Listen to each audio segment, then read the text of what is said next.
নমস্কাৰ, সকলোৱে শুভবাদ জনাই আজি যিহেতু ৰাভা দিৱস আৰু 1948 চনতে লিখা ৰাভাদেৱৰ এটি গীত অকণমান গাইছোঁ। হে বিপ্লৱী বীৰ অধিনায়ক হে দিয়া অগ্নিবাণী বিপ্লৱ, হে বিপ্লৱী বীৰ অধিনায়ক হে দিয়া অগ্নিবাণী বিপ্লৱ, ভঙা বন্দী হাল কৌটি কাল মুক্তি শক্তি জাতিত, মুক্তি শক্তি জাতিত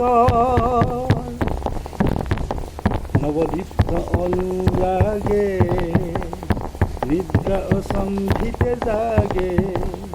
নৱদীপ্ত অনুৰাগে নিদ্ৰা অসম্ভিতে জাগে, জাগে জাগে জাগে জাগে জাগে নিবিড়িত দল জগত, হে বিপ্লৱী বীৰ অধিনায়ক হে দিয়া অগ্নিবাণী বিপ্লৱ, ভাঙা বন্দী হাল কৌটি কাল মুক্তি শক্তি জাতিত, মুক্তি শক্তি জাতিত।